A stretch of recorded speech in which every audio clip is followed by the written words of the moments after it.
Acknowledgements. Erica Sharova has given the manuscript a critical reading from the first draft to the final version. She has discussed with me every paragraph and insisted on improvements. This little book is dedicated to her, my wife, friend, and collaborator. Intensive discussions with my friends Leo Lowenthal and Reinhard Lettau have been a great help and a great pleasure. Leo Lowenthal has again proved his reputation as a fierce reader and critic. Reinhard Lettau has demonstrated that authentic literature as resistance, is still possible today. My stepsons Osher and Michael Newman gave me stimulating suggestions, Michael by his encouraging comments, Osher in lively conversations about his own work in art. My son Peter, whose work in urban planning led us to common problems, has again been a dear friend and advisor.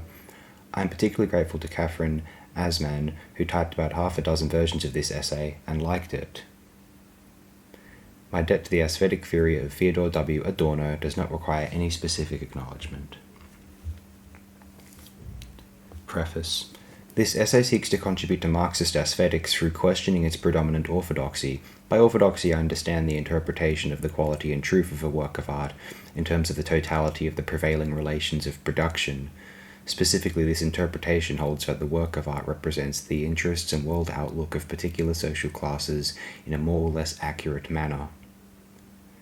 My critique of this orthodoxy is grounded in Marxist theory inasmuch as it also views art in the context of the prevailing social relations and ascribes to art a political function and a political potential. But in contrast to orthodox Marxist aesthetics, I see the political potential of art in art itself, in the aesthetic form as such.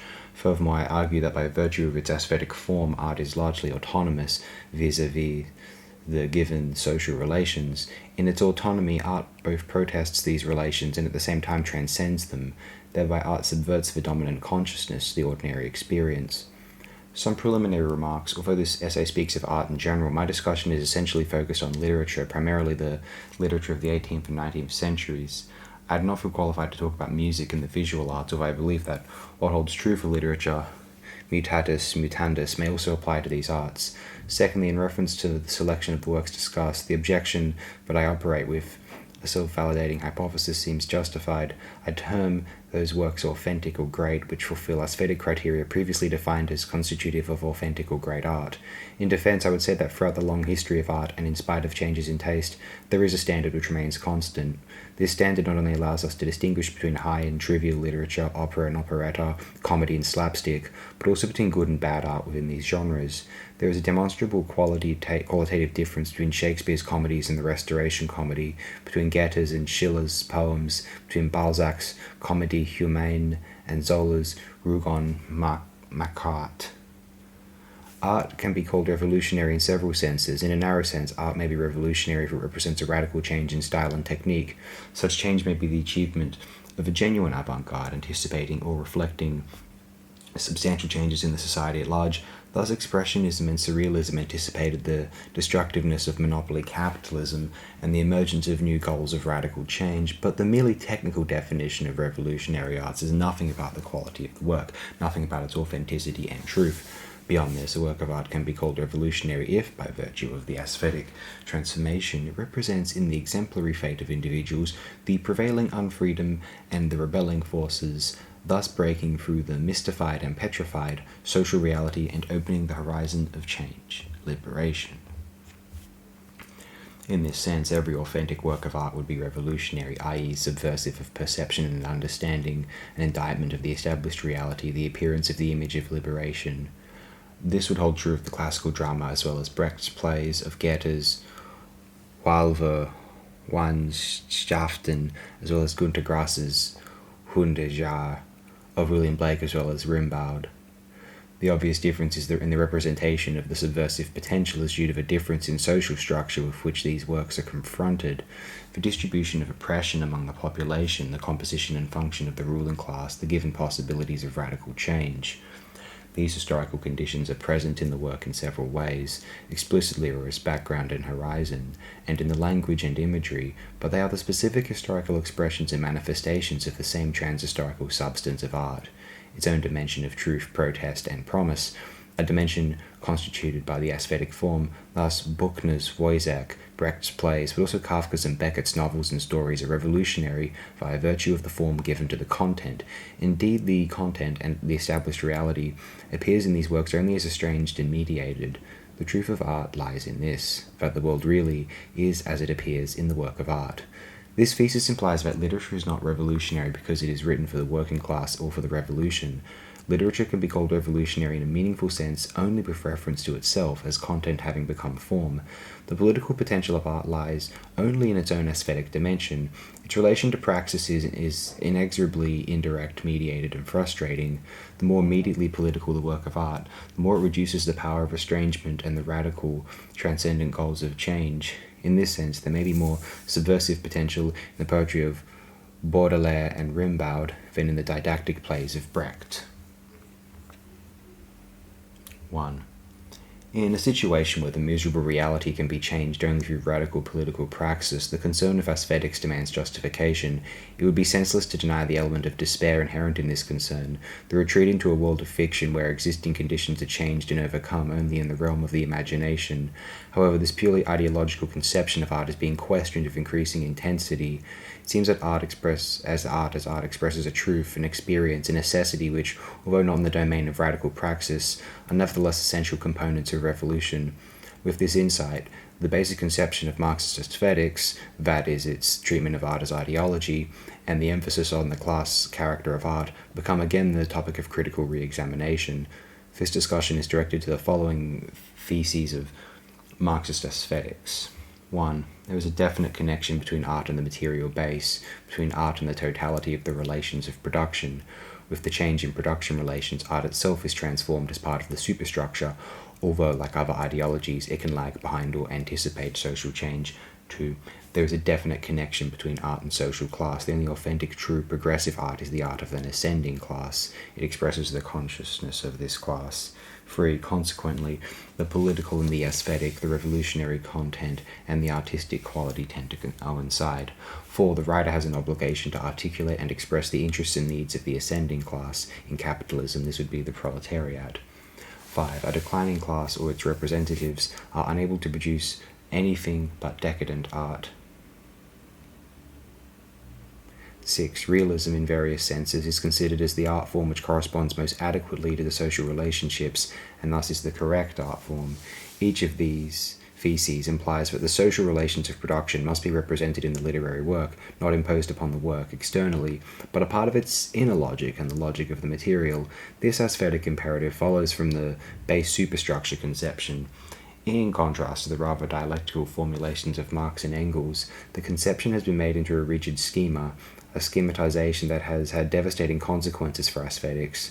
The schema implies a normative notion of the material base as the true reality and a political devaluation of non-material forces, particularly of the individual consciousness and subconscious, and their political function. This function can be either regressive or emancipatory. In both cases, it can become a material force. If historical materialism does not account for this role of subjectivity, it takes on the colouring of vulgar materialism. Ideology becomes mere ideology, in spite of Engels' emphatic qualifications, and a devaluation of the entire realm of subjectivity takes place, a devaluation not only of the subject as ego cogito, the rational subject, but also of inwardness, emotions, and imagination. The subjectivity of individuals, their own consciousness and unconscious, tends to be dissolved into class consciousness. Thereby, a major prerequisite of revolution is minimized, namely the fact that the need for radical change must be rooted in the subjectivity of individuals themselves, in their intelligence and their passions, their drives and their goals. Marxist theory succumbed to that very reification which it had exposed and combated in society as a whole. Subjectivity became an atom of objectivity. Even in its rebellious form, it was surrendered to a collective consciousness. The deterministic component of Marxist theory does not lie in its concept of the relationship between social existence and consciousness, but in the reductionistic concept of consciousness which brackets the particular content of individual consciousness, and with it, the subjective potential for revolution. This development was furthered by the interpretation of subjectivity as a bourgeois notion. Historically, this is questionable. But even in bourgeois societies, insistence on the truth and right of inwardness is not really a bourgeois value. With the affirmation of the inwardness of subjectivity, the individual steps out of the network of exchange relationships and exchange values, withdraws from the reality of bourgeois society, and enters another dimension of existence. Indeed, this escape from reality led to an experience which could and did become a powerful force in invalidating the actually prevailing bourgeois values, namely by shifting the locus of the individual's realization from the domain of the performance principle and the profit motive to that of the inner resources of the human being. Passion, imagination, conscience. Moreover, withdrawal and retreat were not the last position. Subjectivity strove to break out of its inwardness into the material and intellectual culture, and today, in the totalitarian period, it has become a political value as a counterforce against aggressive and exploitative socialization. Liberating subjectivity constitutes itself in the inner history of the individuals, their own history, which is not identical with their social existence. This is a particular history of their encounters, their passions, joys, and sorrows, experiences which are not necessarily grounded in their class situation, and which are not even comprehensible from this perspective. To be sure, the actual manifestations of their history are determined by their class situation, but this situation is not the ground of their fate, of that which happens to them. Especially in its non-material aspects, it explodes the class framework. It is all too easy to relegate love and hate, joy and sorrow, hope and despair to the domain of psychology, thereby removing them from the concerns of radical praxis. Indeed, in terms of political economy, they may not be forces of production, but for every human being they are decisive. They constitute reality. Even if in its most distinguished representatives, Marxist aesthetics are shared in the devaluation of subjectivity. Hence the preference for realism as the model of progressive art, the denigration of romanticism as simply reactionary, the denunciation of decadent art, in general the embarrassment when confronted with the task of evaluating the aesthetic qualities of a work in terms other than class ideologies. I shall submit the following thesis: the radical qualities of art, that is to say, its indictment of the established reality and its invocation of the beautiful image, shine, of liberation, are grounded precisely in the dimensions where art transcends its social determination and emancipates itself from the given universe of discourse and behavior while preserving its overwhelming presence. Thereby art creates the realm in which the subversion of experience proper to art becomes possible. The world formed by art is recognized as a reality which is suppressed and distorted in the given reality. This experience culminates in extreme situations of love and death, guilt and failure, but also joy, happiness, and fulfillment, which explode the given reality in the name of a truth normally denied or even unheard. The inner logic of the work of art terminates in the emergence of another reason, another sensibility, which defy the rationality and sensibility incorporated in the dominant social institutions. Under the law of the aesthetic form, the given reality is necessarily sublimated. The immediate content is stylized, the data are reshaped and reordered in accordance with the demands of the art form, which requires that even the representation of death and destruction invoke the need for hope, a need rooted in the new consciousness embodied in the work of art. Aesthetic sublimation makes for the affirmative, reconciling component of art, though it is at the same time a vehicle for the critical, negating function of art. The transcendence of immediate reality shatters the reified objectivity of established social relations and opens a new dimension of experience, rebirth of the rebellious subjectivity. Thus, on the basis of aesthetic sublimation, a desublimation takes place in the perception of individuals, in their feelings, judgments, thoughts, an invalidation of dominant norms, needs, and values. With all its affirmative ideological features, art remains a dissenting force. We can tentatively define aesthetic form as the result of the transformation of a given content, actual or historical, personal or social fact, into a self-contained whole, a poem, play, novel, etc. The work is thus taken out of the constant process of reality and assumes a significance and truth of its own. The aesthetic transformation is achieved through a reshaping of language, perception, and understanding, so that they reveal the essence of reality in its appearance, the repressed potentialities of man and nature. The work of art thus represents reality while accusing it. The critical function of art, its contribution to the struggle for liberation, resides in the aesthetic form. A work of art is authentic or true not by virtue of its content, i.e. the correct representation of social conditions, nor by its pure form, but by the content having become form. True, the aesthetic form removes art from the actuality of the class struggle, from actuality pure and simple. The aesthetic form constitutes the autonomy of art vis-a-vis the given. However, this dissociation does not produce false consciousness or mere illusion, but rather a counter-consciousness, negation of the realistic conformist mind. Aesthetic form, autonomy, and truth are interrelated. Each is a socio-historical phenomenon, and each transcends the socio-historical arena. While the latter limits the autonomy of art, it does so without invalidating the trans-historical truths expressed in the work. The truth of art lies in its power to break the monopoly of established reality, i.e. of those who established it, to define what is real. In this rupture, which is the achievement of the aesthetic form, the fictitious world of art appears as true reality. Art is committed to that perception of the world which alienates individuals from their functional existence and performance in society. It is committed to an emancipation of sensibility, imagination, and reason in all spheres of subjectivity and objectivity. The aesthetic transformation becomes a vehicle of recognition and indictment, but this achievement presupposes a degree of autonomy which withdraws art from the mystifying power of the given and frees it for the expression of its own truth. Inasmuch as man and nature are constituted by an unfree society, their oppressed and distorted potentialities can be represented only in an estranging form. The world of art is that of another reality principle, of estrangement, and only as estrangement does art fulfill a cognitive function. It communicates truths not communicable in any other language. It contradicts. However, the strong affirmative tendencies toward reconciliation of the established reality coexist with the rebellious ones. I shall try to show that they are not due to the specific class determination of art, but rather to the redeeming character of the catharsis. The catharsis itself is grounded in the power of aesthetic form to call fate by its name, to demystify its force, to give the word to the victims, the power of recognition which gives the individual a modicum of freedom and fulfillment in the realm of unfreedom. The interplay between the affirmation and the indictment of that which is, between ideology and truth, pertains to the very structure of art. But in the authentic works, the affirmation does not cancel the indictment. Reconciliation and hope still preserve the memory of things past. The affirmative character of art has yet another source. It is in the commitment of art to eros, the deep affirmation of the life instincts in their fight against instinctual and social oppression. The permanence of art, its historical immortality throughout the millennia of destruction, bears witness to this commitment.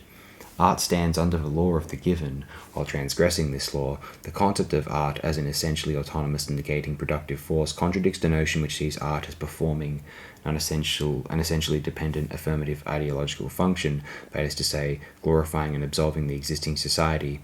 Even the militant bourgeois literature of the 18th century remains ideological. The struggle of the ascending class with the nobility is primarily over issues of bourgeois morality.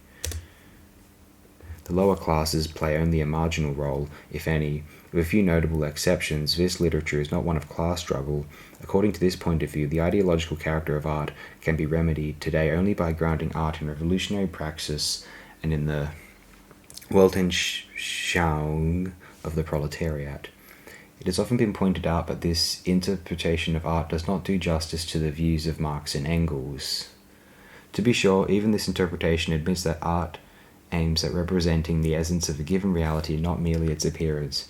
Reality is taken to be the totality of social relations, and its essence is defined as the laws determining these relations in the complex of social causality.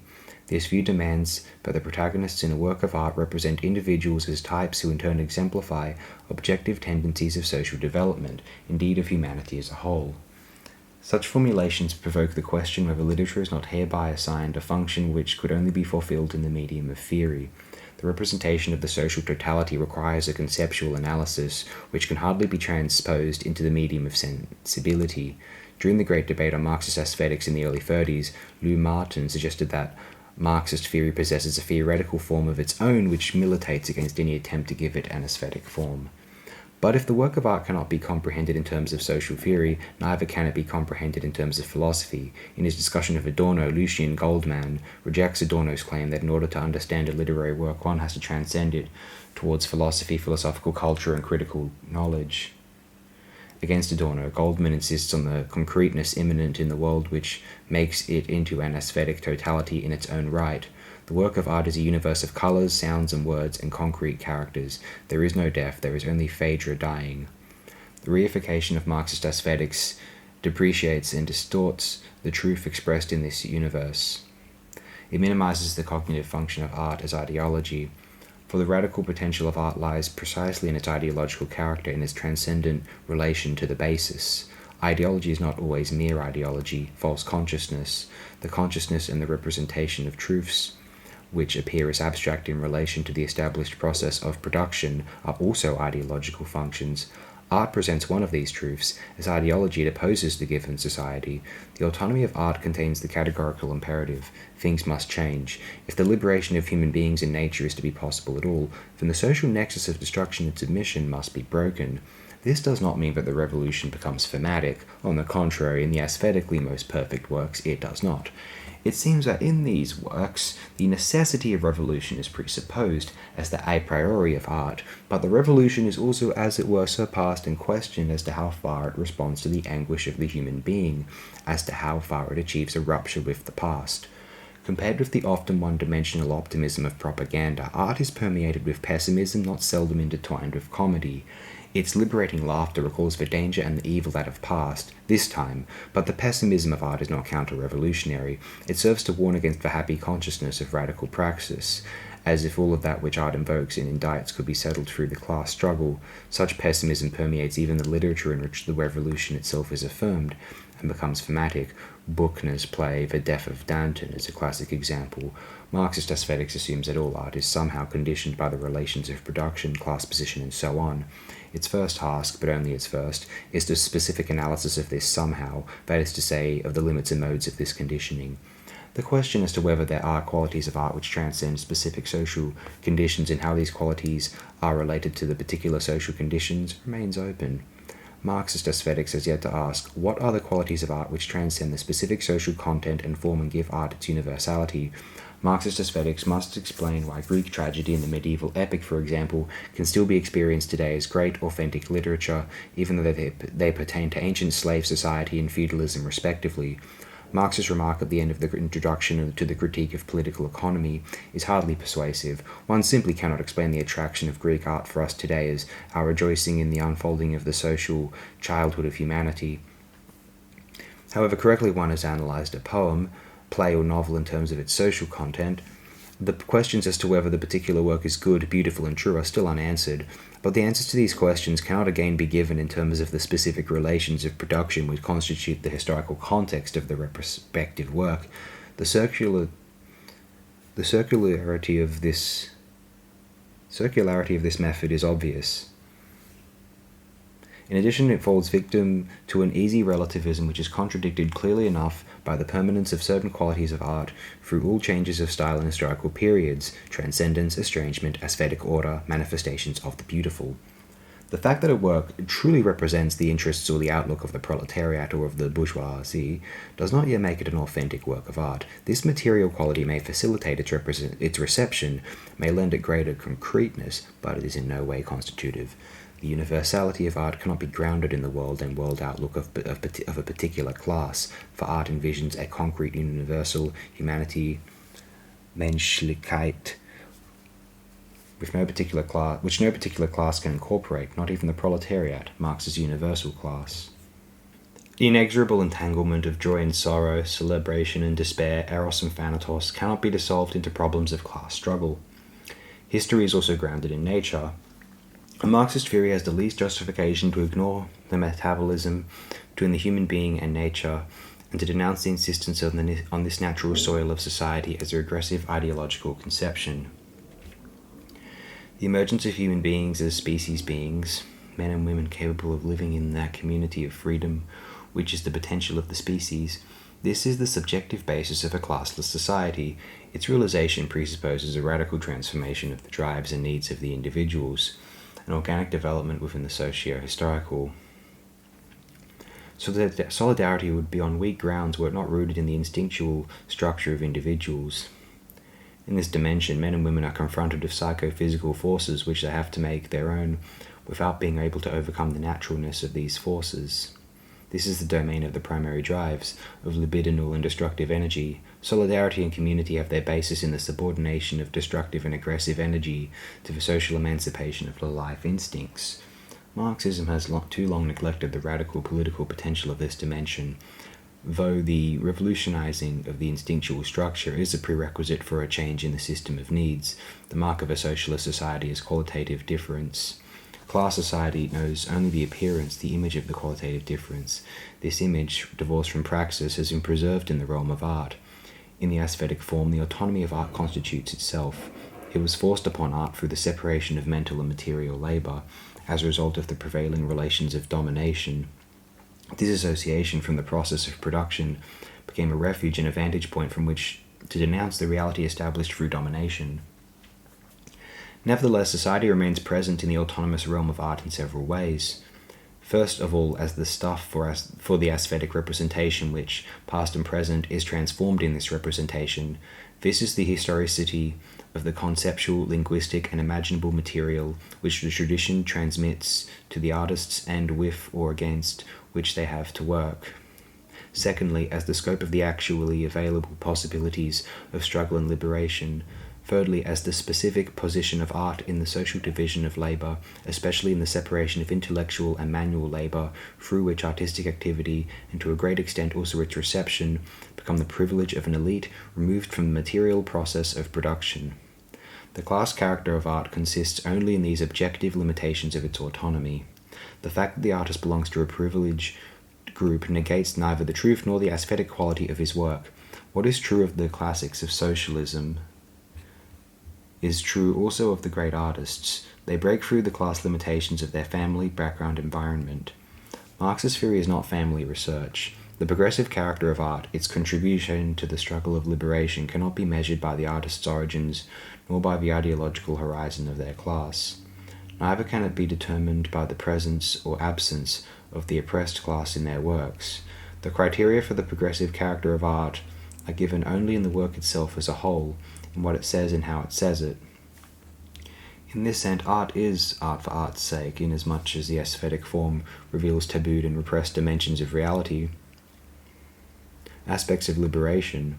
The poetry of Mallarmé is an extreme example. His poems conjure up modes of perception, imagination, gestures, a feast of sensuousness which shatters everyday experience and anticipates a different reality principle. The degree to which the distance and estrangement from praxis constitute the emancipatory value of art becomes particularly clear in those works of literature which seem to close themselves rigidly against such praxis. Walter Benjamin has traced this in the works of Poe, Baudelaire, and Proust and Valery. They express a consciousness of crisis, Kreisen, Bewusstsein, a pleasure in decay and destruction in the beauty of evil, a celebration of the asocial, of the anomic, the secret rebellion of the bourgeois against his own class. Benjamin writes about Baudelaire. It seems of little value to give his work a position on the most advanced ramparts of the human struggle for liberation. From the beginning it appears much more promising to follow him in his machinations where he is without doubt at home, in the enemy camp. These machinations are a blessing for the enemy only in the rarest cases. Baudelaire was a secret agent, an agent of the secret discontent of his class with its own rule.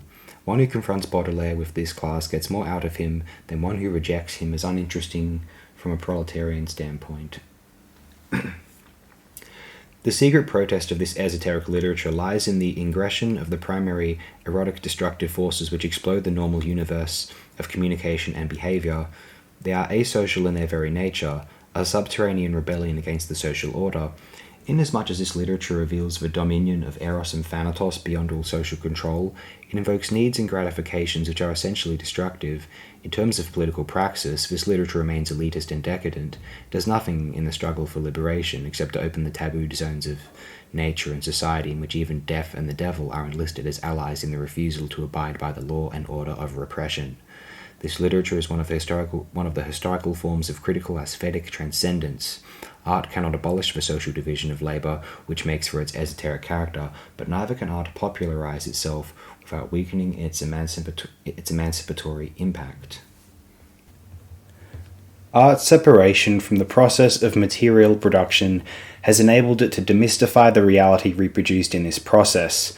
Art challenges the monopoly of the established reality to determine what is real, and it does so by creating a fictitious world which is nevertheless more real than reality itself. To ascribe the nonconformist autonomous qualities of art to aesthetic form is to place them outside engaged literature, outside the realm of praxis and production. Art has its own language and illuminates reality only through this other language. Moreover, art has its own dimension of affirmation and negation, a dimension which cannot be coordinated with the social process of production. To be sure, it is possible to transfer the action of Hamlet or Iphigenia from the courtly world of the upper classes into the world of material production. One can also change the historical framework and modernize the plot of Antigone. Even the great themes of classical and bourgeois literature can be represented and expressed by characters from the sphere of material production speaking in everyday language, Gerhard Hauptmann's weavers. However, if this translation is to pierce and comprehend the everyday reality, it must be subjected to aesthetic stylization. It must be made into a novel, play, or story in which every sentence has its own rhythm, its own weight. This stylization reveals the universal in the particular social situation, the ever-recurring, desiring subject in all objectivity. The revolution finds its limits and residue in this permanence which is preserved in art, preserved not as a piece of property, not as a bit of unchangeable nature, but as a remembrance of life past, remembrance of a life between illusion and reality, falsehood and truth, joy and death.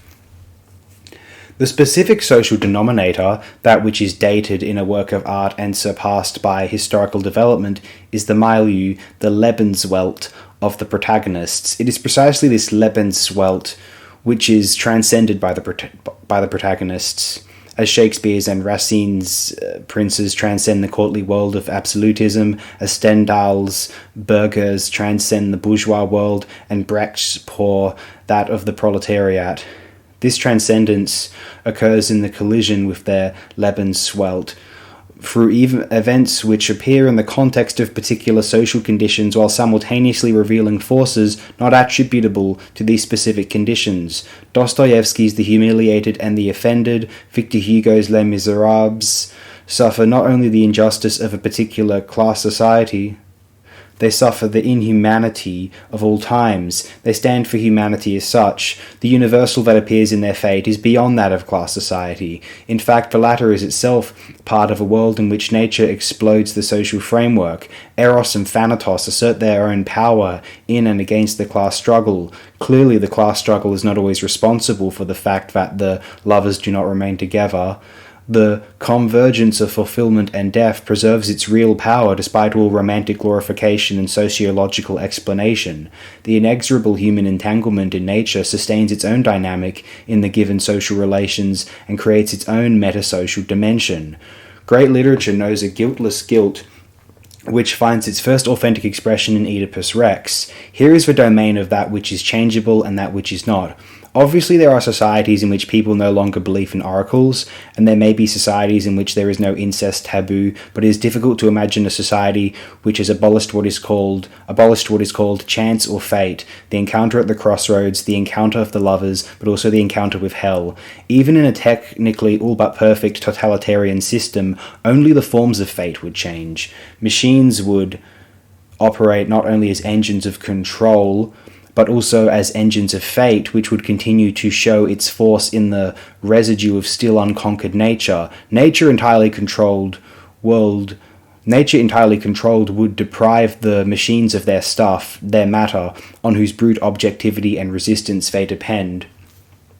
The metasocial dimension is to a great extent rationalized in bourgeois literature. The catastrophe occurs in the confrontation between individual and society. Nevertheless, the social content remains secondary to the fate of the individuals. Does Balzac, the favorite example, in the Comédie Humaine, really portray the dynamic of finance and entrepreneurial capitalism in spite of his own reactionary political prejudices and preferences? To be sure, the society of his time comes to life in his work, but the aesthetic form has absorbed and transformed the social dynamic and made it the story of particular individuals. Lucien de Rubempré, Nucingen, Vautrin, they act and suffer in the society of their time. Indeed, they are representative of this society. However, the aesthetic quality of the Comédie Humaine and its own truth is in the individualization of the social. In this transfiguration, the universal in the fate of the individuals shines through their specific social condition. The life and death of individuals, even where the novel or the play articulates the struggle of the bourgeoisie against the aristocracy and the ascent of bourgeois liberties, Lessing's Emilia Galotti, Goethe's Egmont, the Sturm und Drang, Schiller's Cabal and Love. It is the personal fate which remains form-giving, the fate of the protagonists, not as participants in the class struggle, but as lovers, scoundrels, fools, and so on. In Goethe's Werther, the suicide is doubly determined. The lover experiences the tragedy of love, a tragedy which is not imposed merely by the predominant bourgeois morality, and the bourgeois suffers contempt at the hands of the nobility. Are the two motives interrelated in the structure of the work? The class content is sharply articulated. Lessing's Emilia Galotti, a drama of the militant bourgeoisie,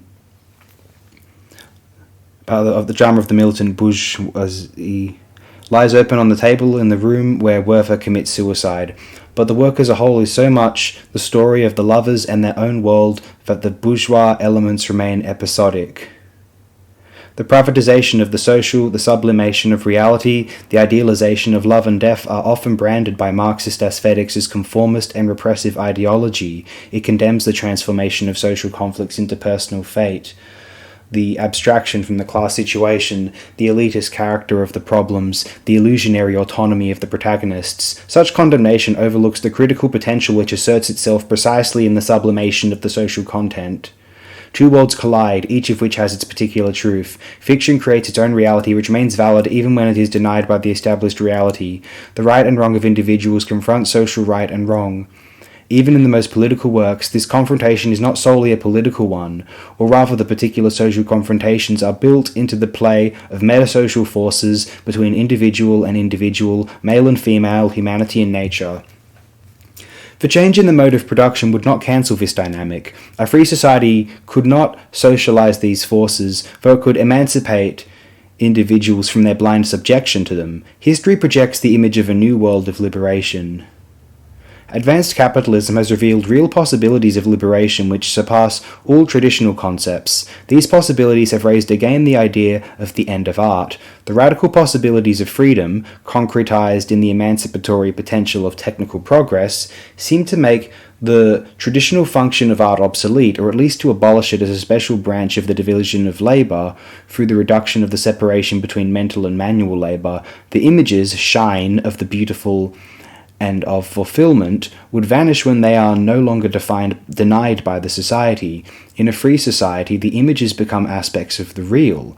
Even now in the established society, the indictment and the promise preserved in art lose their unreal and utopian character to the degree to which they inform the strategy of oppositional movements, as they did in the 60s. While they do so in damaged and broken forms, they nevertheless indicate the qualitative difference from previous periods. This qualitative difference appears today in the protest against the definition of life as labour, in the struggle against the entire capitalist and state socialist organisation of work, the assembly line, Taylor system, hierarchy, in the struggle to end patriarchy, to reconstruct the destroyed life environment, and to develop and nurture a new morality and a new sensibility. The realization of these goals is incompatible not only with a drastically reorganized capitalism, but also with a socialist society competing with capitalism on the latter's terms. The possibilities which reveal themselves today are rather those of a society organized under a new reality principle. Existence would no longer be determined by the need for lifelong, alienated labor and leisure. Human beings would no longer be subjected to the instruments of their labor, no longer dominated by the performances imposed upon them. The entire system of material and ideological repression and renunciation would be senseless. But even such a society would not signal the end of art, the overcoming of tragedy, the reconciliation of the Dionysian and the Apollonian. Art cannot sever itself from its origins. It bears witness to the inherent limits of freedom and fulfillment, to human embeddedness in nature.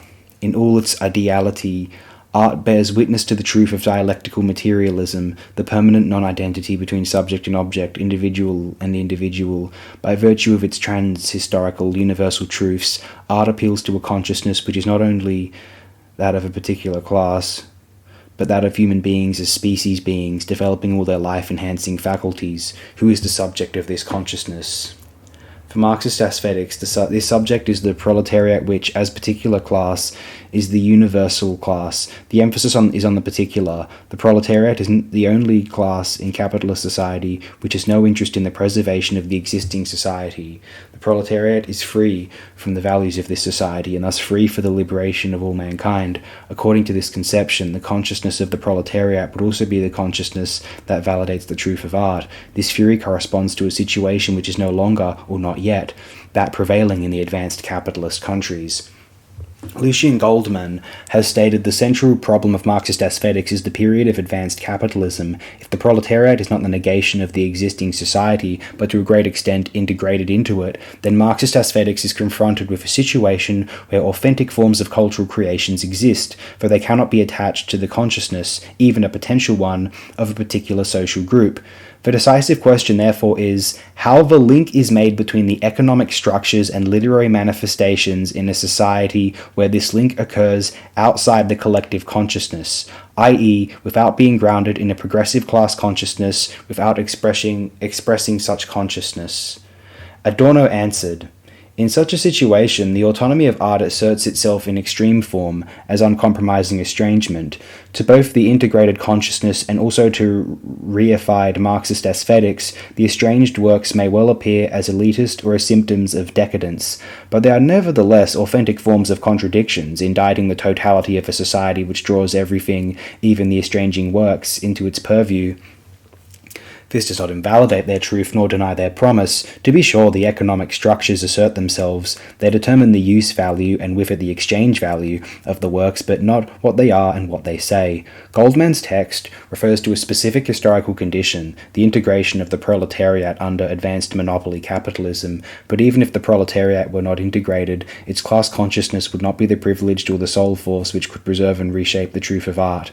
If art is for any collective consciousness at all, it is that of individuals united in their awareness of the universal need for liberation, regardless of their class position.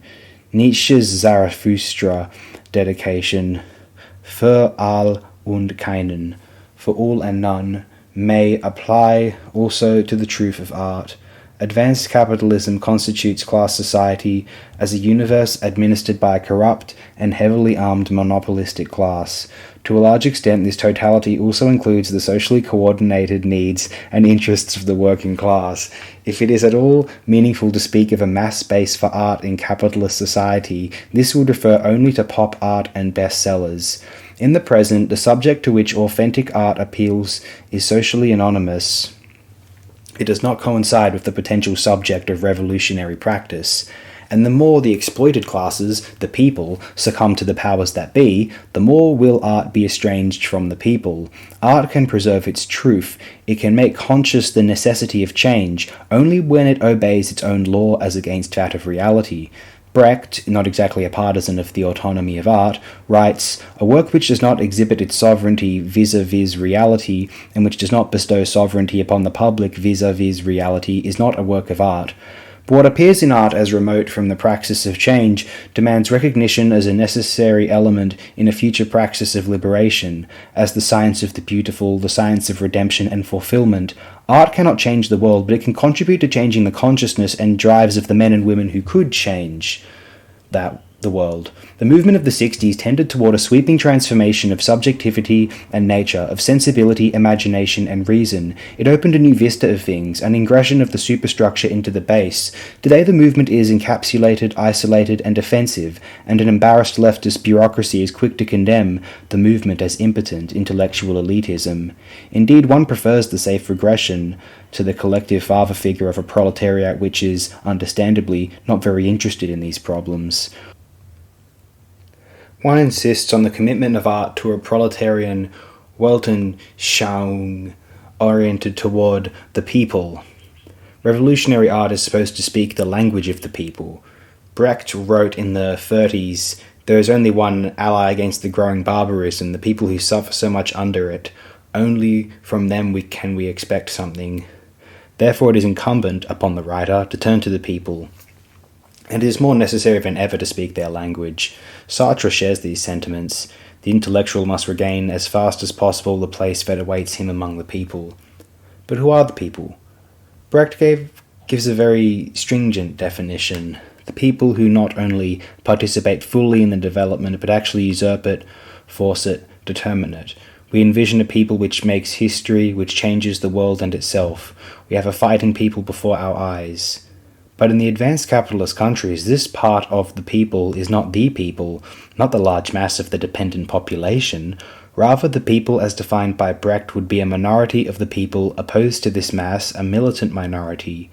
If art is supposed to be committed not only to this minority but to the people, then it is not clear why the writer must speak its language. It would not yet be the language of liberation. It is characteristic that the texts just quoted commit art to the people, that the people appear as the sole allies against barbarism. In both Marxist aesthetics and in the theory and propaganda of the New Left, there is a strong tendency to speak of the people rather than of the proletariat. This tendency expresses the fact that under monopoly capitalism the exploited population is much larger than the proletariat and that it comprises a large part of the previously independent strata of the middle class. If the people are dominated by the prevailing system of needs, then only the rupture with this system can make the people an ally against barbarism. Prior to this rupture, there is no place among the people which the writer can simply take up and which awaits him. Writers must rather first create this place, and this is a process which may require them to stand against the people, which may prevent them from speaking their language. In this sense, elitism today may well have a radical content. To work for the radicalization of consciousness means to make explicit and conscious the material and ideological discrepancy between the writer and the people, rather than to obscure and camouflage it. Revolutionary art may well become the enemy of the people. The basic thesis that art must be a factor in changing the world can easily turn into its opposite if the tension between art and radical praxis is flattened out so that art loses its own dimension for change. A text of Brecht's clearly expresses this dialectic. The title itself shows what happens when the antagonistic forces of art and praxis are harmonized. The text is entitled, "The Art of Representing the World so that it can be Dominated." But to show the transformed world as dominated means to show the continuity and change, means to obscure the qualitative difference between the new and the old. The goal is not the dominated but the liberated world.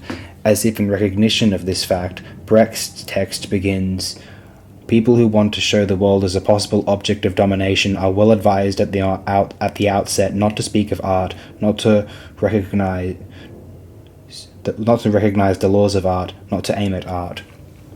Why not? Perhaps because it is not the business of art to portray the world as the possible object of domination? Brecht's answer is, because art is a power equipped with institutions and learned experts which will reluctantly accept only some of the new tendencies. Art can go no further without ceasing to be art.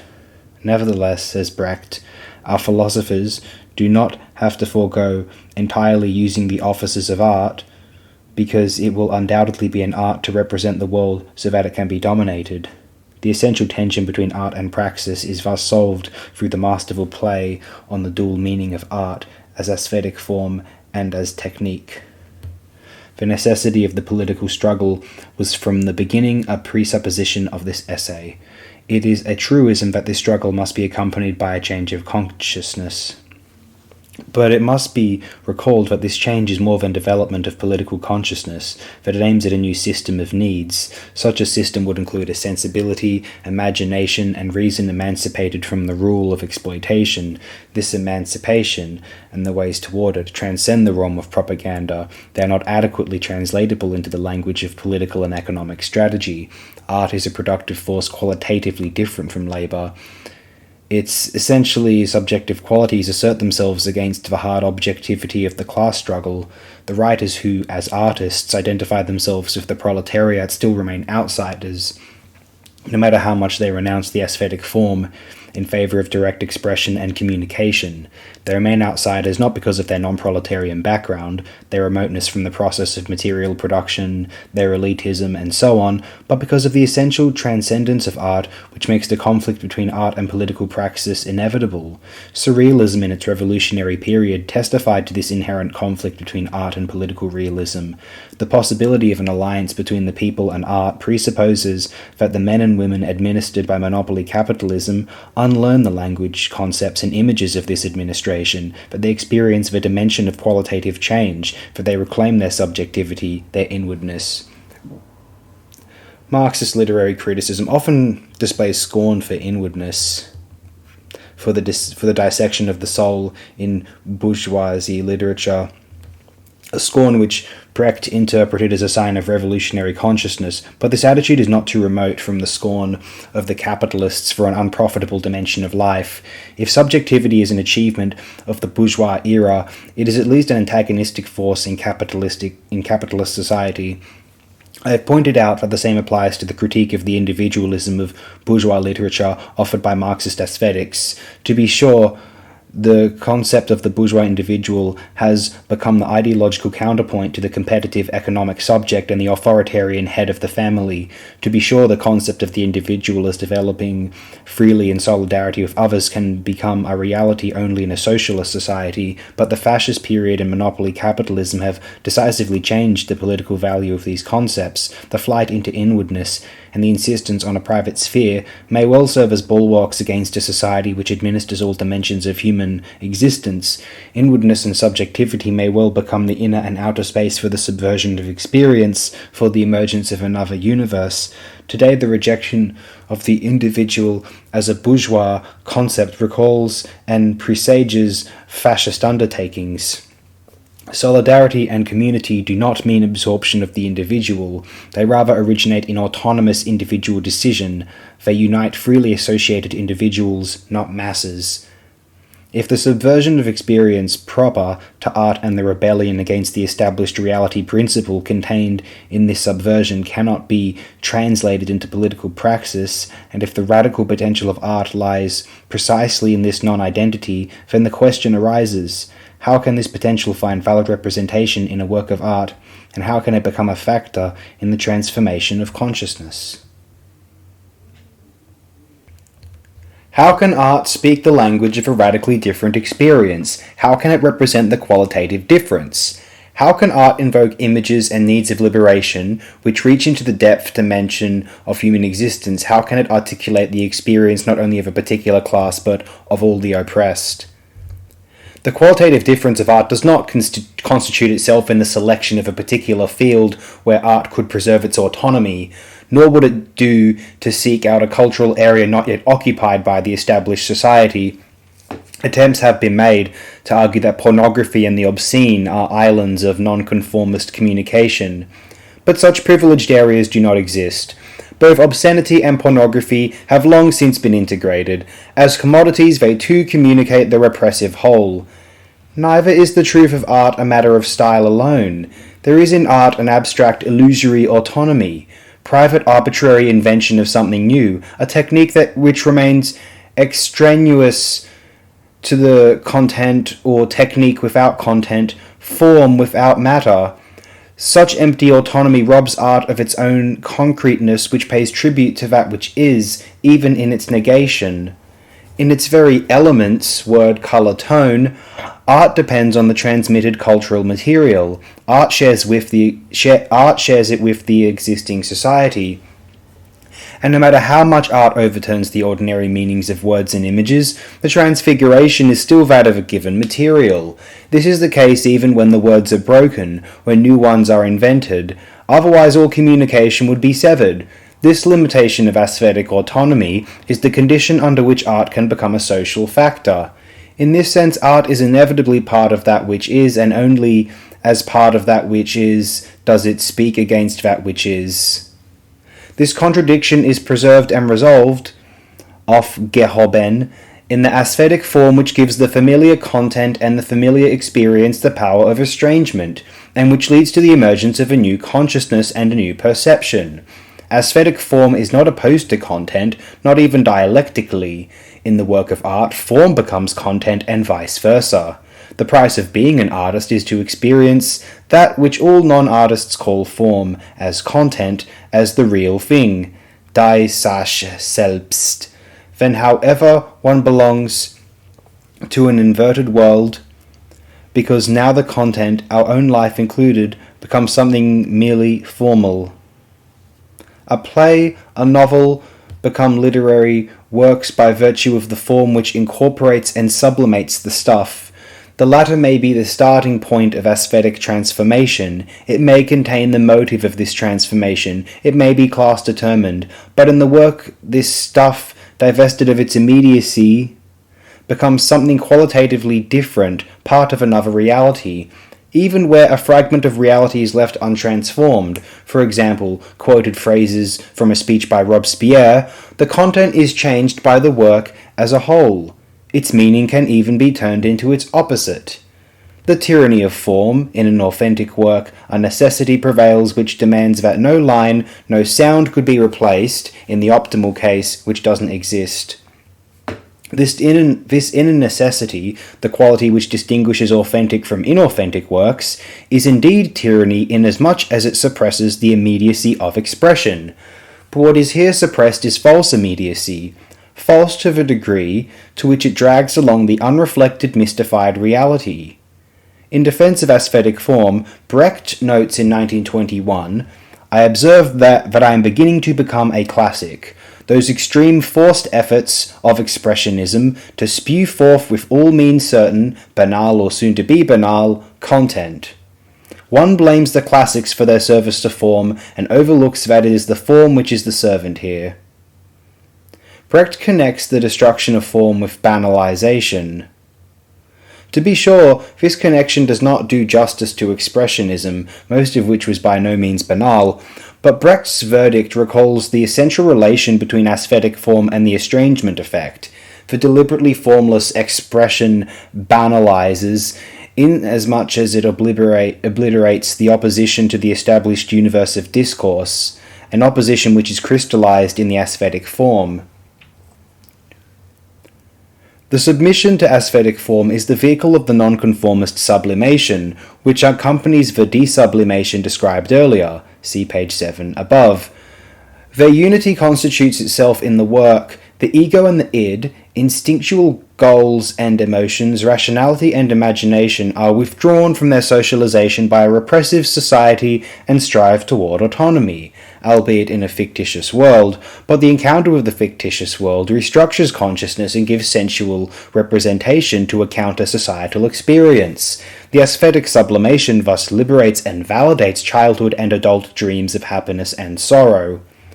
Not only poetry and drama, but also the realistic novel must transform the reality which is their material in order to represent its essence as envisioned by art. Any historical reality can become the stage for such mimesis.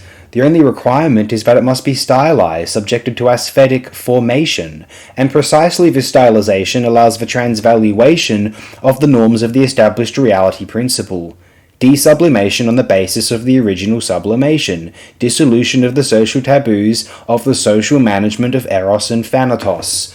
Men and women speak and act with less inhibition than under the weight of daily life. They are more shameless, but also more embarrassed, in their loving and hating. They are loyal to their passions even when destroyed by them. But they are also more conscious, more reflective, more lovable, and more contemptible. And the objects in their world are more transparent, more independent, and more compelling.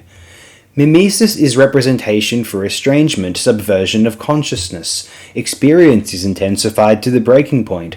The world appears as it does for Lear and Antony, Berenice, Michael, Colas, Wojciech, as it does for the lovers of all times. They experience the world demystified. The intensification of perception can go as far as to distort things so that the unspeakable is spoken, the otherwise invisible becomes visible, and the unbearable explodes. Thus the aesthetic transformation turns into indictment, but also into a celebration of that which resists injustice and terror, and of that which can still be saved. The mimesis in literature occurs in the medium of language. It is tightened or loosened, forced to yield insights otherwise obscured. Prose is subjected to its own rhythm. What is normally not spoken is said. What is normally spoken too much remains unsaid if it conceals that which is essential. Restructuring takes place through concentration, exaggeration, emphasis on the essential, reordering of facts. The bearer of these qualities is not the particular sentence, not its words, nor its syntax. The bearer is the whole. It is only the whole which bestows upon these elements their aesthetic meaning and function. Critical mimesis finds expression in the most manifold forms. It is found both in the language of Brecht, which is formed by the immediacy of the need for change, and in the schizophrenically diagnostic language of Beckett, in which there is no talk of change. The indictment is just as much in the sensuous, emotional language of Werther and the fleurs du mal as it is in the hardness of Stendhal and Kafka. The indictment does not exhaust itself in the recognition of evil. Art is also the promise of liberation. This promise, too, is a quality of aesthetic form, or more precisely, of the beautiful as a quality of aesthetic form. The promise is wrested from established reality. It invokes an image of the end of power, the appearance, shine, of freedom, but only the appearance. Clearly, the fulfillment of this promise is not within the domain of art. Can there be, authentic works in which the Antigones finally destroy the Creons, in which the peasants defeat the princes, in which love is stronger than death? This reversal of history is a regulative idea in art, in the loyalty sustained, until death, to the vision of a better world, a vision which remains true even in defeat. At the same time, art militates against the notion of an iron progress, against blind confidence in a humanity which will eventually assert itself. Otherwise, the work of art and its claim to truth would be lies. In the transforming mimesis, the image of liberation is fractured by reality. If art were to promise that at the end good would triumph over evil, such a promise would be refuted by the historical truth. In reality, it is evil which triumphs, and there are only islands of good where one can find refuge for a brief time. Authentic works of art are aware of this. They reject the promise made too easily. They refuse the unburdened happy end. They must reject it, for the realm of freedom lies beyond mimesis. The happy ending is the other of art.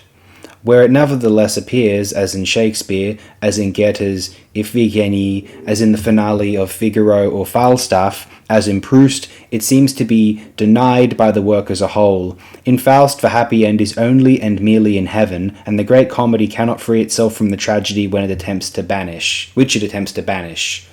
Mimesis remains representation of reality. This bondage resists the utopian quality of art. Sorrow and unfreedom are still reflected in the purest imagery of happiness and freedom. They too contain the protest against the reality in which they are destroyed. Actually, it is not a question of the happy end. What is decisive is the work as a whole. It preserves the remembrance of things past. They may be superseded, aufgehoben, in the resolution of the tragic conflict, in the fulfillment attained, but those superseded, they remain present in the anxiety for the future. An example from Ibsen. The most bourgeois of the great dramatists has the lady from the sea return to her marriage by her own free decision. She turns away from the stranger with whom she has shared the adventure of the sea. She now seeks fulfillment in the family, but the play as a whole contradicts this solution. Elida's freedom has its limit in the impossibility of undoing the past. This impossibility is not the fault of class society. It is grounded in the irreversibility of time, in the unconquerable objectivity and lawfulness of nature. Art cannot redeem its promise, and reality offers no promises, only chances. We are back at the traditional concept of art as illusion. Shine, though perhaps beautiful illusion. Schöne Schein. True but bourgeois aesthetics has always understood appearance, shine, as the appearance of truth, a truth proper to art, and has divested the given reality of its claim to total legitimation. Thus, there are two realities and two modes of truth. Cognition and experience are antagonistically divided. For art as illusion, shine, has cognitive content and function. Art's unique truth breaks with both everyday and holiday reality, which block a whole dimension of society and nature. Art is transcendence into this dimension where its autonomy constitutes itself as autonomy in contradiction. When art abandons this autonomy and with it the aesthetic form in which the autonomy is expressed, art succumbs to that reality which it seeks to grasp and indict. While the abandonment of the aesthetic form may well provide the most immediate, most direct mirror of a society in which subjects and objects are shattered, atomized, robbed of their words and images, the rejection of the aesthetic sublimation turns such works into bits and pieces of the very society whose anti-art they want to be. Anti-art is self-defeating from the outset. The various phases and trends of anti-art or non-art share a common assumption, namely that the modern period is characterized by a disintegration of reality which renders any self-enclosed form, any intention of meaning, Sinngebung, untrue, if not impossible. The collage or the juxtaposition of media or the renunciation of any aesthetic mimesis are held to be adequate responses to given reality, which, disjointed and fragmented, militates against any aesthetic formation. This assumption is in flat contradiction to the actual state of affairs. Rather, the opposite is the case. We are experiencing not the destruction of every whole, every unit or unity, every meaning, but rather the rule and power of the whole, the superimposed, administered unification, not disintegration, but reproduction and integration of that which is the catastrophe. And in the intellectual culture of our society, it is the aesthetic form which, by virtue of its otherness, can stand up against this integration. Significantly, Peter Weiss's recent book has the title Aesthetik des Widerstands, The Aesthetics of Resistance. The artist's desperate effort to make art a direct expression of life cannot overcome the separation of art from life. Wellershoff states the decisive fact: unbridgeable social differences exist between the can factory and the studio of the artist, Warhol's factory, between action painting and the real life which is going on around it, nor can these differences be bridged by simply letting things happen, noises, movements, chit-chat, etc., and incorporating them unaltered into a definite frame, e.g. a concert hall, a book. The immediacy thus expressed is false inasmuch as it results from a mere abstraction from the real-life context which establishes this immediacy. The latter is thus mystified. It does not appear as what it is and does. It is a synthetic artistic immediacy. The release, Entschrankung, and desublimation which occur in anti-art thus abstract from and falsify reality because they lack the cognitive and cutting power of the aesthetic form. They are mimesis without transformation. Collage, montage, dislocation do not change this fact. The exhibition of a soup can communicates nothing about the life of the worker who produced it, nor of that of the consumer. Renunciation of the aesthetic form does not cancel the difference between art and life, but it does cancel that between essence and appearance, in which the truth of art has its home and which determines the political value of art. The desublimation of art is supposed to release spontaneity of both the artist and the recipient, but just as, in radical praxis, spontaneity can advance the movement of liberation only as mediated spontaneity, that is, resulting from the transformation of consciousness, so also in art. Without this dual transformation of the subjects and their world, the desublimation of art can lead only to making the artist superfluous without democratizing and generalizing creativity. In this sense, renunciation of the aesthetic form is abdication of responsibility. It deprives art of the very form in which it can create that other reality within the established one, the cosmos of hope. The political program of the abolition of artistic autonomy leads to a leveling of the stages of reality between art and life.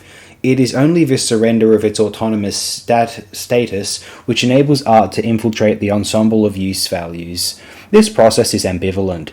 It can just as easily signify the degeneration of art into commercialized mass culture as, on the other hand, transform itself into a subversive counterculture, but this latter alternative seems questionable. A subversive counterculture today is conceivable only in contradiction to the prevailing art industry and its heteronymous art. That is to say, a real counterculture would have to insist on the autonomy of art, on its own autonomous art. Consequently, would not an art which rebels against integration into the market necessarily appear as elitist? In the face of the decreasing use value of a totally marketed literature, the anachronistic elitist notion of Dichten as a distinguished higher art assumes again an all but subversive character. The work of art can attain political relevance only as autonomous work. The aesthetic form is essential to its social function. The qualities of the form negate those of the repressive society, the qualities of its life, labour, and love. Aesthetic quality and political tendency are inherently interrelated, but their unity is not immediate.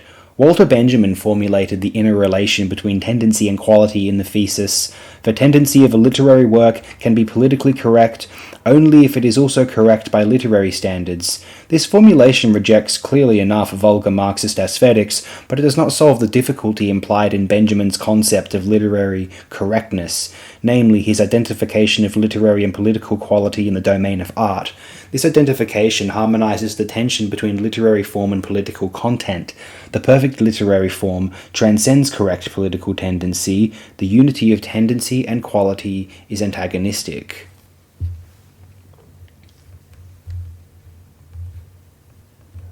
The world intended in art is never and nowhere merely the given world of everyday reality, but neither is it a world of mere fantasy, illusion, and so on. It contains nothing that does not also exist in the given reality, the actions, thoughts, feelings, and dreams of men and women, their potentialities and those of nature. Nevertheless, the world of a work of art is unreal in the ordinary sense of this word. It is a fictitious reality. But it is unreal not because it is less, but because it is more as well as qualitatively other than the established reality.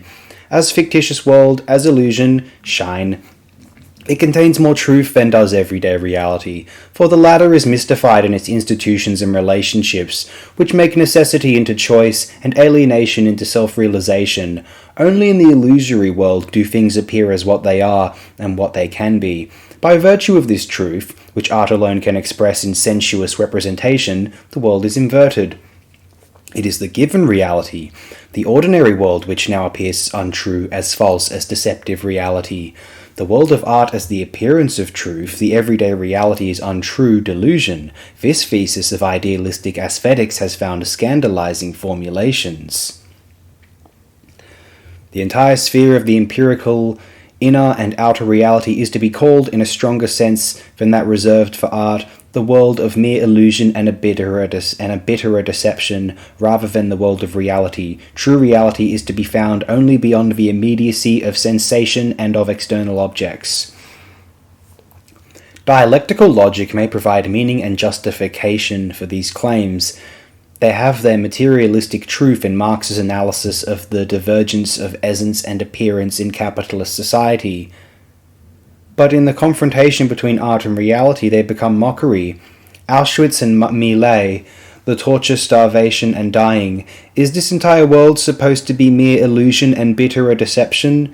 It remains rather the bitterer and all but unimaginable reality. Art draws away from this reality because it cannot represent this suffering without subjecting it to aesthetic form, and thereby to the mitigating catharsis, to enjoyment.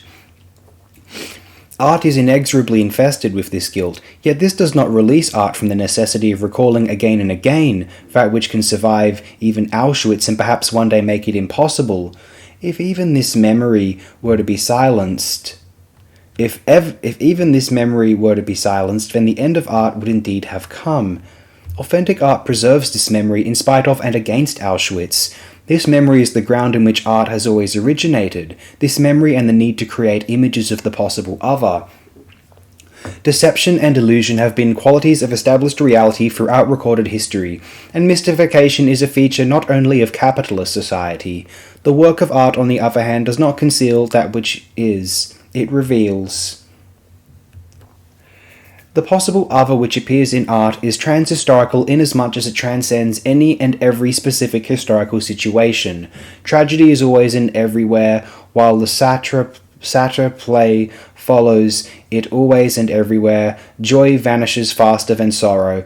This insight, inexorably expressed in art, may well shatter faith in progress, but it may also keep alive another image and another goal of praxis, namely the reconstruction of society and nature under the principle of increasing the human potential for happiness. The revolution is for the sake of life, not death. Here is the perhaps most profound kinship between art and revolution. Lenin's resolution to be incapable of listening to the Beethoven sonatas which he admired so much testifies to the truth of art. Lenin himself knew it, and rejected this knowledge. All too often I cannot listen to music. It works on one's nerves. One would rather babble nonsense and caress the heads of people who live in a dirty hell and who nevertheless can create such beauty. But today one should not caress anyone's heads. One's hand would be bitten off. One must beat heads, beat unmercifully, although ideally we are against all violence. Indeed, art does not stand under the law of revolutionary strategy, but perhaps the latter will one day incorporate some of the truth inherent in art. Lenin's phrase, "one would rather," expresses not a personal preference but an historical alternative, a utopia to be translated into reality. There is in art inevitably an element of hubris. Art cannot translate its vision into reality. It remains a fictitious world, for as such it sees through and anticipates reality. Thus art corrects its ideality. The hope which it represents ought not to remain mere ideal. This is the hidden categorical imperative of art. Its realization lies outside of art. To be sure, the pure humanity of Goethe's Iphigenie is realized in the farewell scene of the play, but only there in the play itself. It is absurd to conclude that we need more Iphigenies who preach the gospel of pure humanity and more kings who accept it. Moreover, we have known for a long time that pure humanity does not redeem all human afflictions and crimes, rather it becomes their victim. Thus it remains ideal. The degree of its realization depends on the political struggle. The ideal enters this struggle only as end, telos. It transcends the given praxis, but the images of the ideal itself change with the changing political struggle. Today, pure humanity has perhaps found its truest literary representation in the deaf-mute daughter of Mother Courage, who is killed by a gang of soldiers while she is saving the town through her drumming. The question now arises, are the transcending critical elements of the aesthetic form also operative in those works of art which are predominantly affirmative? And vice versa, does extreme negation in art still contain affirmation? The aesthetic form, by virtue of which a work stands against established reality, is, at the same time, a form of affirmation through the reconciling catharsis. The catharsis is an ontological rather than psychological event. It is grounded in the specific qualities of the form itself, its non-repressive order, its cognitive power, its image of suffering that has come to an end. But the solution, the reconciliation which the catharsis offers, also preserves the irreconcilable. The internal relation between two poles can be illustrated by two examples of extreme affirmation and extreme negation. The Termelide, Song of the Tower Warden, in Goethe's Faust, glücklichen Augen was je gesehen, es sei weil es wohl, es war doch so schon. Dear eyes, you so happy, whatever you've seen, no matter its nature, so fair has it been. And the last words in the last scene of Wedekind's Pandora's Box. Es war doch so schon. Can one still speak of aesthetic affirmation in this last scene? In the dirty attic room where Jack the Ripper does his thing, the horror comes to an end. Does the catharsis even here still have the power of affirmation? The last words of the dying Duchess Geschwitz, "O verflucht," are a curse pronounced in the name of love, love brutally destroyed and humiliated. The final outcry is that of rebellion. It affirms in all that horror the powerless power of love. Even here, in the hands of the killer and beside the slaughtered body of the beloved, Lulu, a woman utters the cry for the eternity of joy. Mein Engel, lass dich noch einmal sehen, ich bin dir nah. Bleibe dir nah in Ewigkeit. O verflucht. Angel, let me look at you once again. I am close. I will stay close to you, in eternity. Damn it! Similarly, in Strindberg's most terrifying plays, where men and women seem to live only from hatred, emptiness, and malice, the cry from the dream play resounds, Es ist Schade die Menschen. It is a pity about human beings. Does this unity of affirmation and negation also prevail in the exuberantly Apollonian Song of the Tower Warden? The whatever you've seen invokes the memory of pain past.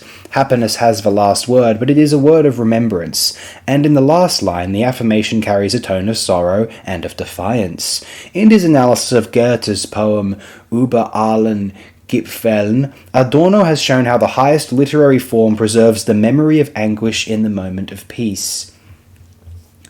The greatest lyric works owe their dignity precisely to the force with which in them the ego, stepping back from alienation, invokes the appearance, shine, of nature. Their pure subjectivity, that which seems unbroken and harmonious in them, testifies to the opposite, to the suffering in an existence alien to the subject, as well as to the love of this existence. Indeed, their harmony is actually nothing but the accord between such suffering and such love. Even the Warte nur bald ruhest du auch has the gesture of consolation. Its abysmal beauty cannot be separated from that which it keeps silent, the image of a world which refuses peace. Only because the tone of the poem sympathizes with this sorrow can it insist that there ought to be peace. Aesthetic formation proceeds under the law of the beautiful, and the dialectic of affirmation and negation, consolation and sorrow is the dialectic of the beautiful. Marxist aesthetics has sharply rejected the idea of the beautiful, the central category of bourgeois aesthetics. It seems difficult indeed to associate this concept with revolutionary art. It seems irresponsible, snobbish to speak of the beautiful in the face of the necessities of the political struggle. Moreover, the establishment has created and effectively sold beauty in the form of plastic purity and loveliness, an extension of exchange values to the aesthetic erotic dimension. Nevertheless, in contrast to such conformist realizations, the idea of beauty appears time and again in progressive movements as an aspect of the reconstruction of nature and society. What are the sources of this radical potential? They are first in the erotic quality of the beautiful, which persists through all changes in the judgment of taste. As pertaining to the domain of eros, the beautiful represents the pleasure principle, thus it rebels against the prevailing reality principle of domination. The work of art speaks the liberating language, invokes the liberating images of the subordination of death and destruction to the will to live. This is the emancipatory element in aesthetic affirmation. However, in a certain sense, the beautiful seems to be neutral. It can be a quality of a regressive as well as progressive social totality. One can speak of the beauty of a fascist feast. Leni Riefenstahl has filmed it. But the neutrality of the beautiful shows itself as deception if what it suppresses or conceals is recognized. The directness and immediacy of the visual presentation impedes this recognition. It can repress the imagination. In contrast, the representation of fascism becomes possible in literature because the word, not silenced or overwhelmed by the picture, carries freely the recognition and the indictment. But the cognitive mimesis can reach only the protagonists and their henchmen, not the system they incorporate, nor the horror of the whole, which are beyond the banishing power of the cathartic mimesis. Thus the stylization petrifies the lords of the terror into monuments that survive, blocks of memory not to be surrendered to oblivion. In a number of works, for example Brecht's poems, his The Resistible Ascent of Arturo Ui and Fear and Misery of the Third Reich, Sartre's The Condemned of Altona, Günter Grass's Dog Years, Paul Celan's Death Fugue.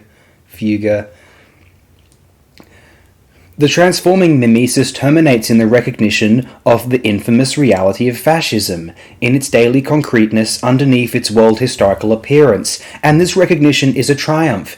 In the aesthetic form of the play, the poem, the novel, the terror is called by its name and made to testify, to denounce itself. It is only a moment of triumph, a moment in the stream of consciousness, but the form has captured it and has given it permanence.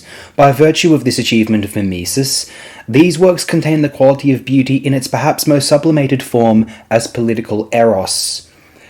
In the creation of an aesthetic form in which the horror of fascism continues to cry out in spite of all forces of repression and forgetting, the life instincts rebel against the global sadomasochistic phase of contemporary civilization. The return of the repressed, achieved and preserved in the work of art, may intensify this rebellion. The accomplished work of art perpetuates the memory of the moment of gratification, and the work of art is beautiful to the degree to which it opposes its own order to that of reality, its non-repressive order where even the curse is still spoken in the name of Eros. It appears in the brief moments of fulfillment, tranquility, in the beautiful moment which arrests the incessant dynamic and disorder, the constant need to do all that which has to be done in order to continue living. The beautiful belongs to the imagery of liberation. When I walked up to the valley yesterday, I saw two girls sitting on a rock. One was binding up her hair, the other helped her, and the golden hair hung down, and a serious pale face, and yet so young, and the black dress, and the other so eager to help. One might wish at times to be a Medusa's head, to change such a group into stone so people can see it. They got up, the beautiful group was destroyed, but as they so descended between the rocks, it was yet another picture, the most beautiful pictures, the most swelling tones regroup, dissolve. Only one thing remains, an infinite beauty, which passes from one form to another. In this constant regrouping and dissolving of the beautiful moments, each of them is irretrievably lost when it passes. In passing, it invokes the coming of still another moment of fulfillment, of peace. Thus, the defined remembrance is alleviated, and the beautiful becomes part of the affirmative, reconciling catharsis. Art is powerless against this reconciliation with the irreconcilable. It is inherent in the aesthetic form itself. Under its law, even the cry of despair still pays its tribute to the infamous affirmation, and the representation of the most extreme suffering still contains the potential to wring out enjoyment. Thus, even the prison scene in Faust is beautiful, as is the lucid madness in Buchner's Lens, Teresa's story of the death of her mother in Kafka's America, and Beckett's Endgame. The sensuous substance of the beautiful is preserved in aesthetic sublimation. The autonomy of art and its political potential manifest themselves in the cognitive and emancipatory power of this sensuousness. It is therefore not surprising that, historically, the attack on autonomous art is linked with the denunciation of sensuousness in the name of morality and religion. Horst Brederkamp has shown that the systematic mobilization of the populace against the emancipation of art from religious ritual has its roots in the ascetic movements of the High Middle Ages. Autonomous art is condemned as infamous sensuality, release of aesthetic sensuous stimuli, artistic tickling of the senses, are presented as basic conditions for the autonomization of art. The burning of paintings and statues is not an expression of a blindly raging fanaticism, but rather a consequence of a petty bourgeois, anti-intellectualistic ideal of life. Savonarola is its uncompromising representative. Similarly, Adorno, hostility against happiness, asceticism, that sort of ethos which constantly babbles names like Luther and Bismarck, does not want aesthetic autonomy. Adorno finds here traces of the petty bourgeois hatred of sex. The medium of sensibility also constitutes the paradoxical relation of art to time. Paradoxical because what is experienced through the medium of sensibility is present, while art cannot show the present without showing it as past. What has become form in the work of art has happened. It is recalled, represented. The mimesis translates reality into memory. In this remembrance, art has recognized what is and what could be within and beyond the social conditions. Art has rescued this knowledge from the sphere of abstract concept and embedded it in the realm of sensuousness. Its cognitive power draws its strength from this realm. The sensuous force of the beautiful keeps the promise alive, memory of the happiness that once was and that seeks its return. Though the universe of art is permeated with death, art spurns the temptation to give death a meaning. For art, death is a constant hazard, misfortune, a constant threat even in moments of happiness, triumph, fulfillment. Even in Tristan, death remains an accident, a double accident of the love potion and of the wound. The hymn on death is a hymn on love. All suffering becomes sickness unto death, though the disease itself may be cured. La mort des pauvres may well be liberation. Poverty can be abolished. Still, death remains the negation inherent in society, in history. It is the final remembrance of things past, last remembrance of all possibilities forsaken, of all that which could have been said and was not, of every gesture, every tenderness not shown. But death also recalls the false tolerance, the ready compliance with the necessity of pain. Art declares its caveat to the thesis, according to which the time has come to change the world. While art bears witness to the necessity of liberation, it also testifies to its limits. What has been done cannot be undone. What has passed cannot be recaptured. History is guilt but not redemption. Eros and Thanatos are lovers as well as adversaries. Destructive energy may be brought into the service of life to an ever higher degree. Eros itself lives under the sign of finitude of pain. The eternity of joy constitutes itself through the death of individuals. For them, this eternity is an abstract universal, and perhaps the eternity does not last very long. The world was not made for the sake of the human being, and it has not become more human. Inasmuch as art preserves, with the promise of happiness, the memory of the goals that failed, it can enter, as a regulative idea, the desperate struggle for changing the world, against all fetishism of the productive forces, against the continued enslavement of individuals by the objective conditions, which remain those of domination. Art represents the ultimate goal of all revolutions, the freedom and happiness of the individual. Marxist theory comprehends the established society as a reality to be changed. In any case, socialism could at least be a better society in which human beings could enjoy both more liberty and more happiness. To the degree to which administered human beings today reproduce their own repression and eschew a rupture with the given reality, to this degree revolutionary theory acquires an abstract character. The goal, socialism as a better society, also appears as abstract, ideological in relation to the radical praxis which necessarily operates within the concreteness of the established society. In this situation, the affinity and the opposition between art and radical praxis become surprisingly clear.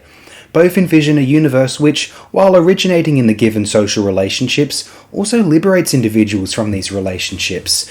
This vision appears as the permanent future of revolutionary praxis. The notion of the continuation of the class struggle under socialism expresses this point, albeit in a distorted form. The permanent transformation of society under the principle of freedom is necessitated not only by the continued existence of class interests. The institutions of a socialist society, even in their most democratic form, could never resolve all the conflicts between the universal and the particular, between human beings and nature, between individual and individual. Socialism does not and cannot liberate Eros from Thanatos. Here is the limit which drives the revolution beyond any accomplished stage of freedom. It is the struggle for the impossible against the unconquerable, whose domain can perhaps nevertheless be reduced. Art reflects this dynamic in its insistence on its own truth, which has its ground in social reality and is yet its other. Art breaks open a dimension inaccessible to other experience, a dimension in which human beings, nature, and things no longer stand under the law of the established reality principle. Subjects and objects encounter the appearance of that autonomy which is denied them in their society.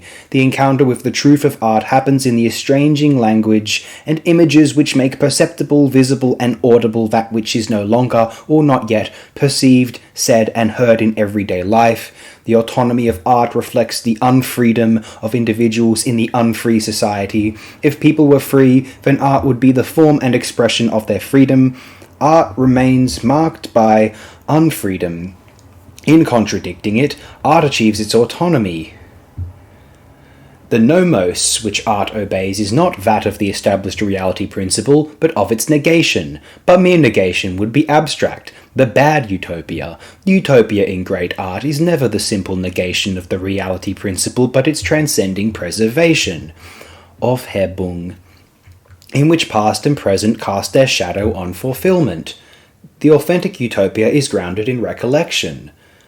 All reification is a forgetting. Art fights reification by making the petrified world speak, sing, perhaps dance. Forgetting past suffering and past joy alleviates life under a repressive reality principle. In contrast, remembrance spurs the drive for the conquest of suffering and the permanence of joy. But the force of remembrance is frustrated. Joy itself is overshadowed by pain. Inexorably so? The horizon of history is still open. If the remembrance of things past would become a motive power in the struggle for changing the world, the struggle would be waged for a revolution hitherto suppressed in the previous historical revolutions.